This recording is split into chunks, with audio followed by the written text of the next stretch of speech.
बच्चों, मैं मोनिका मैम आपकी साइंस टीचर आज आपके साथ एक और मज़ेदार एक्टिविटी लेकर, एक्टिविटी तो नहीं पर ये आपकी ज्ञान ज़रूर बढ़ाएगी।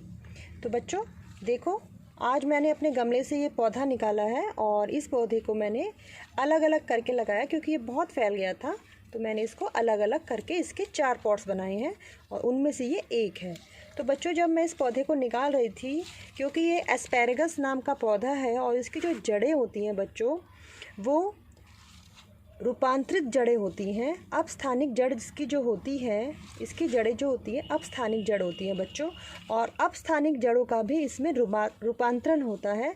तो मैंने सोचा कि चलो मैं आज आपको दिखाती हूँ कि रूपांतरण किस प्रकार इस पौधे का होता है। इस पौधे का नाम होता है बच्चों एस्पैरेगस डेंसिफ्लोरा और इसे हम सतावर के नाम से भी जानते हैं। तो बच्चों देखिए, इसके जो मुख्य आधार है वो ये है, तने का जो आधार है, और इसके अंदर से ही बहुत सारी जाल रूपी जड़ें निकली हुई हैं, ठीक है। और ये जो जड़ें हैं ये गुच्छों के रूप में है और इनका जो रूपांतरण है वो गुच्छों की तरह होता है। ये अब स्थानिक जड़ों का रूपांतरण है क्योंकि ये सारी जड़ें इस आधार से ही निकली हुई हैं। और बच्चों, जो आप देख रहे हो ना, जड़ों के बीच में ये मोटी मोटी फूली फूली सी चीज़ें, ये इन जड़ों का रूपांतरण हो गया है। ये फूल गई हैं जड़ें। देखिए मैंने कितनी सारी जड़ें निकाली हैं इसकी, ये सब रूपांतरित हैं बच्चों। देखो इनकी जड़ें किस तरह से फूल गई हैं और ये बीच में से फूली भी सी होती हैं और दोनों सिरों से ये थोड़ी पतली होती हैं। ये देखो, ये ऐसे, ठीक है। तो ये इतनी सारी, देखिए ये देखो, बीच में से फूली हुई होती है और साइडों से ये थोड़ी पतली होती है और इसके अंदर से भी थोड़ी महीन महीन शाखाएं निकलती हैं। तो बच्चों, इन सब का आकार अनिश्चित है, कोई भी किसी भी आकार में हो जाती हैं ये जड़ें, और ये रूपांतरित जड़ें हैं। जैसे हमने आपको कक्षा में पढ़ाया था कि जड़ों का रूपांतरण होता है, इसी प्रकार इस एस्पैरेगस नाम के पौधे का भी रूपांतरण जड़ें हैं, ठीक है।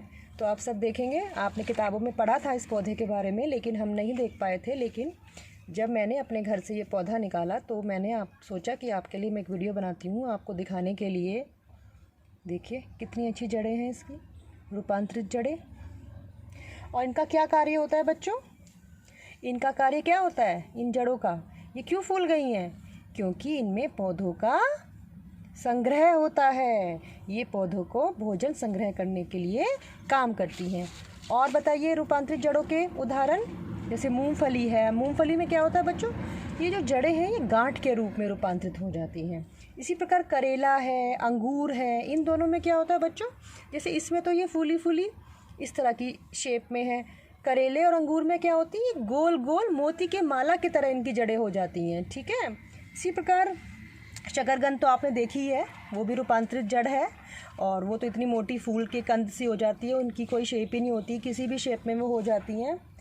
तो बच्चों, तो आज हमने देखा रूपांतरित जड़ का उदाहरण, और एस्पैरेगस पौधे को भी हमने आज देख लिया। देखो इसके पत्ते बहुत पतले पतले निडल शेप लाइक होते हैं, बिल्कुल पतले पतले, और इसकी जड़ें हमने देख ही ली, कितनी रूपांतरण इनका जड़ों का हो चुका है, कितनी फूली हुई इसकी जड़ें हैं।